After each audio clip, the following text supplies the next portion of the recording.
Okay, hopefully I am live. So thank you, Alex, and good afternoon, colleagues. I'm Gordon Wales, Network Rail's Finance Director here in Scotland. I'm going to spend a bit of time on the Network Rail picture, but then go on to link that to getting passenger numbers back up to strength and the role that we all have in ensuring that the railway can reduce its demand on the taxpayer. So first of all, this first slide breaks down where the money comes from and how it's spent in Network Rail here in Scotland. And I suppose, like all complex businesses, there's lots of underpinning detail, but this analysis sets out where the main blocks of income and expenditure are. I've rounded some of the numbers here just to make it a bit easier, but total expenditure last year was just over £1 billion. Around 600 million of that came from grants from Transport Scotland directly to Network Rail, with a balance of 400 million coming from revenues, with around 95% of that actually coming from train operators. But with the emergency measures agreements that have already been mentioned, that rail franchises were operating under last year and continue to this year, it means that virtually all of Network Rail's income is now coming from the taxpayer.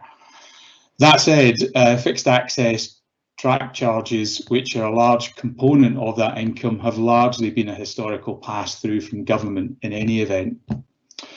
Now, renewals spending, so that's replacing assets like track and signalling systems and so on, accounts for nearly half of all our spending, with the cost of just maintaining what we already have increasing every year because of the effects of things like inflation. Operations and maintenance account for nearly a third of all of our spending. And COVID has, of course, like everywhere, had an impact, and it's operations and maintenance spending and property income that have probably been most susceptible of that. But of course, project deliveries also suffered, at least it did significantly during the first lockdown last year. Staffing levels have increased since the start of the last control period, which was in 2015, actually over 40%, which sounds pretty significant in the overall scheme of things. But of course, that includes transferring huge blocks of responsibility and functions from parts of the organisation that previously were centralised into the Scotland business, where it's closer to the point of decision making. But amongst all of this, I think it's really important as well, and we mustn't lose sight of this in any of our organisations, to remember that we're all delivering efficiency already too.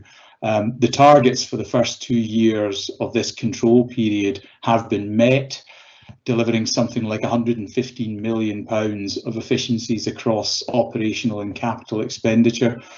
But that gets increasingly more challenging over the remaining 3 years of this control period. The target is just over £280 million, and that includes an increase of 16% in that target that was applied last year. So the twin challenge in all of this, of course, is to rapidly recover past and grow new revenues and to reduce our costs, while at the same time maintaining a safe and efficient service for passengers and freight users.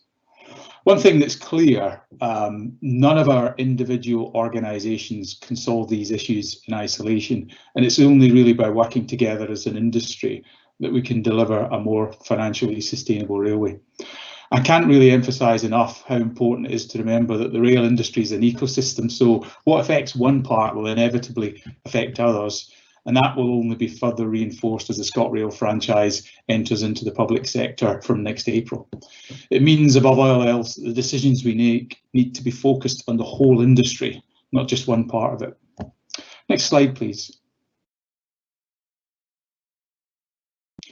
And as we all know, with great challenges usually comes opportunity, and it's really important that we reinvigorate the offer to existing and new passengers, as Alex has already touched on.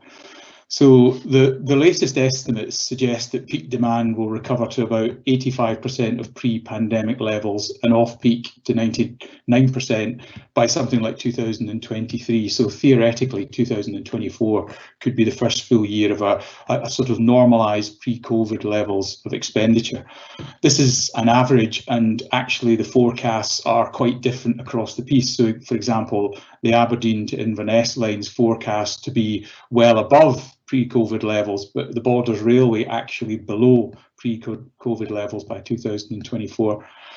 Alex has already said that there are new fleets on the way and they'll be more reliable, comfortable and more efficient to operate, so that will help to reduce running costs. An estimate of something like £8.5 million is being put on the next block of fleet that should arrive in something like 2025. We can also use, I think, the decarbonisation plans to help here. We're becoming more environmentally aware as consumers, and with the capacity that will be in the rail network, we can be the most efficient form of green travel and really appeal to potential passengers increasingly as we move that agenda forward too. The reduced timetable also opens up more options around freight, as has been touched upon, so growing that and the revenues it would bring is part of the answer too. And of course, moving more goods by freight means less of it moving by road transport. I think a freight train can carry something like the equivalent of 110 lorries. So again, that supports the decarbonisation agenda. Next slide, please. So there's already a really good number of initiatives underway that will contribute to how we grow revenues and reduce costs. And that will include work both within our organisations individually and of course across the rail industry as well. So whether you're in the infrastructure provider, the train operator, or our colleagues in the delivery contractor field, we all have a crucial role to play in ensuring that we are a financially sustainable mode of transport. But more needs to be done. And we're doing it in the most uncertain of financial climates that probably most of us have ever seen in our lifetimes. And the pace of change is just as important, I think, as what we change. Organisational change we know can be slow, and industry-wide slower still.